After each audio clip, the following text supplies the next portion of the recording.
दोस्तों, अगर आप टेंसेस को बगैर रटे सिर्फ एक ही बार समझना चाहते हैं, टेंसेस का मुकम्मल हल चाहते हैं, तो आप मेरे साथ इस कोर्स को लास्ट में ज्वाइन करें, क्योंकि इस कोर्स में मैं आपके लिए इन टेंसेस को बिल्कुल आसान बनाने वाला हूं।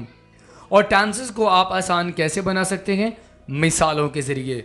मैं आपको ये तमाम टेंसेस एग्जाम्पल्स के ज़रिए क्लियर करवाऊंगा, आपको समझाऊंगा। अगर आपको टेंसेस की पहले कभी समझ नहीं आई, आप रूल्स को नहीं सीखें, आप मेरे साथ इन टेंसेस को सिर्फ मिसालों के साथ सीखें। इस कोर्स की पहली क्लास हम ऑलरेडी अपने चैनल पर अपलोड कर चुके हैं। आज हमारे इस कोर्स का दूसरा दिन है। फ्रेंड्स, अगर आप हमारे साथ ऑनलाइन स्पोकन इंग्लिश कोर्स की क्लासेस ज्वाइन करना चाहते हैं और सिर्फ 50 डेज में फ्लुएंट होना चाहते हैं, तो अभी हमारे साथ व्हाट्सएप पर रब्ता करें। So friends, let's get started. दोस्तों, आज के सबक में हम आपको प्रैक्टिस करवाएंगे प्रेजेंट कॉन्टिन्यूस टेंस की। अच्छा, अगर तो आप इन टेंसेस को अच्छे से सीखना चाहते हैं तरतीब के साथ, उसके लिए सबसे पहले आपने हमारा जो पहला लेसन है उसको लास्ट में देख लेना है, प्रेजेंट इंडेफिनिट टेंस, जिसका लिंक आपको इस वीडियो के नीचे बआसानी मिल जाएगा।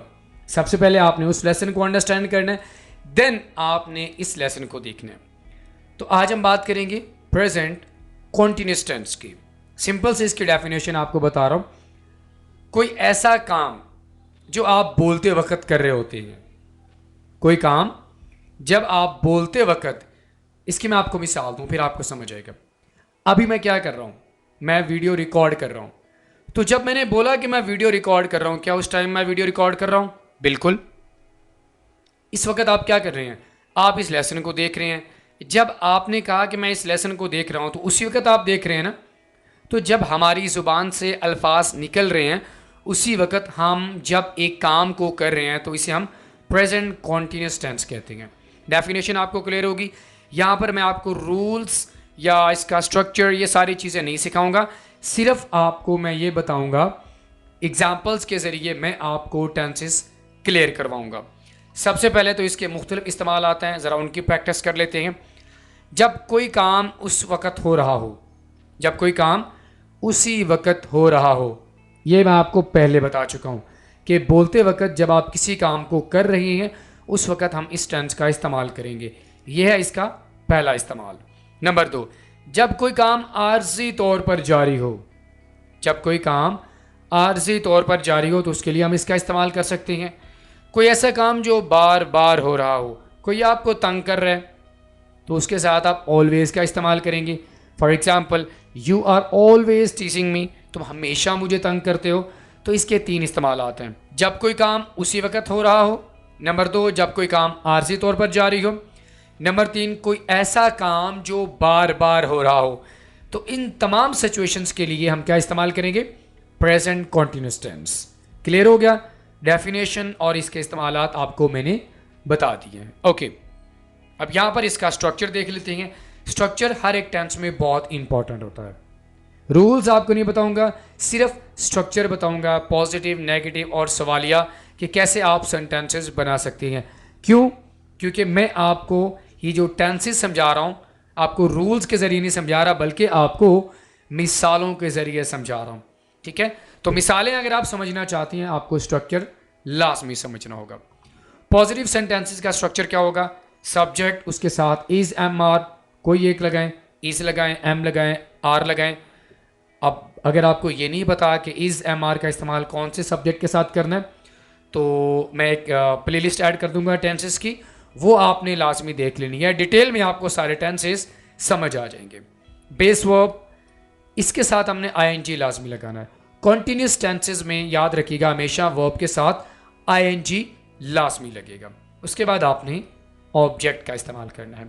एग्जाम्पल देखें, आई एम ईटिंग मील, मैं जब खाना खा रहा हूं ना, उस वक्त मैं बोलूंगा कि आई एम ईटिंग मील, मैं खाना खा रहा हूं। शी इज रीडिंग बुक, वो किताब पढ़ रही है। तो जब वो किताब पढ़ रही होगी, उस वक्त आप उसको बोलेंगे ना। ऐसा तो नहीं है कि बाद में वो किताब पढ़े या वो किताब पहले पढ़ चुकी है, अब आप उसके बारे में बात कर रहे हैं, ऐसा नहीं होता। कॉन्टिन्यूस, प्रेजेंट कॉन्टिन्यूस में क्या होता है कि जब आप बोल रहे हैं ना, उस वक्त आप काम को कर रहे हैं, या सामने वाला जिसके बारे में आप बात कर रहे हैं वो उस काम को कर रहा है। तो I am eating meal, she is reading book, I subject, am helping verb, eating verb plus ING, meal क्या हो गया, ऑब्जेक्ट हो गया। क्लियर हो गया। नेगेटिव सेंटेंसेस का स्ट्रक्चर क्या होगा, सब्जेक्ट इज एम आर का इस्तेमाल करेंगे, उसके बाद हम नॉट का इस्तेमाल करेंगे, बस यही फ़र्क है। नेगेटिव सेंटेंसेस बनाते वक्त आपने नॉट का इस्तेमाल करना है, उसके साथ verb plus ING and object. Example देखिए, आई एम नॉट ईटिंग, मैं नहीं खा रहा हूं, तो नॉट का इस्तेमाल कर रहे हैं हेल्पिंग वर्ब के बाद, नॉट का इस्तेमाल हेल्पिंग वर्ब के बाद करना है। आई am not eating, he is not sleeping, वो नहीं सो रहा या वो नहीं सो रही। तो इस तरह आप नेगेटिव सेंटेंसेस बनाएंगे। इसी तरह और भी एग्जाम्पल देख लें, they are not sleeping, they are not going, we are not working, you are not running, तुम नहीं भाग रहे हो। तो आप खुद से बहुत सारे एग्जाम्पल्स बना सकते हैं, बस आपको स्ट्रक्चर अपने माइंड में रखना है। इंट्रोगेटिव सेंटेंसेस बनाने का फॉर्मूला क्या होगा कि इज एम आर में से किसी एक को, हेल्पिंग वर्ब्स को आपने शुरू में लेके आना, ठीक है।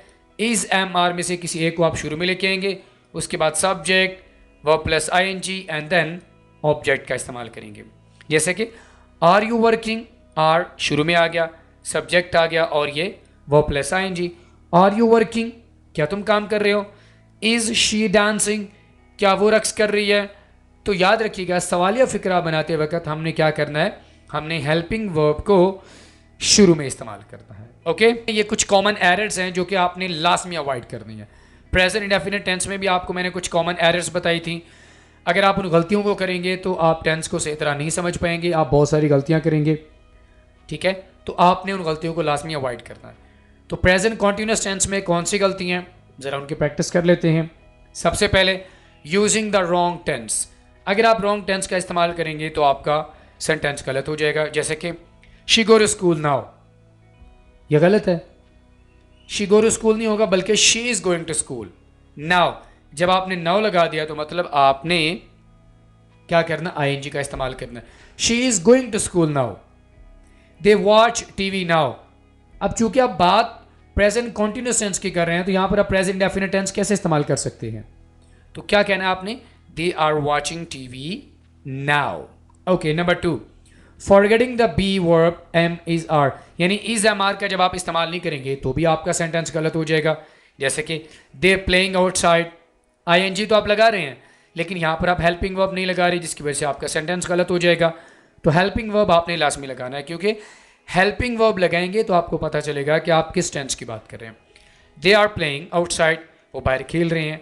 We are going to the store, ये we going to the store नहीं होगा बल्कि we are going to the store. Clear हो गया। Okay, number 3, using the base verb instead of ING form. अब यहाँ पर आपको मैंने बताया था पहले भी कि कॉन्टिन्यूस टेंस की अलामत क्या होती है कि वर्ब प्लस आईएनजी, यानी वर्ब के साथ आपने आईएनजी लास्ट में लगाना है।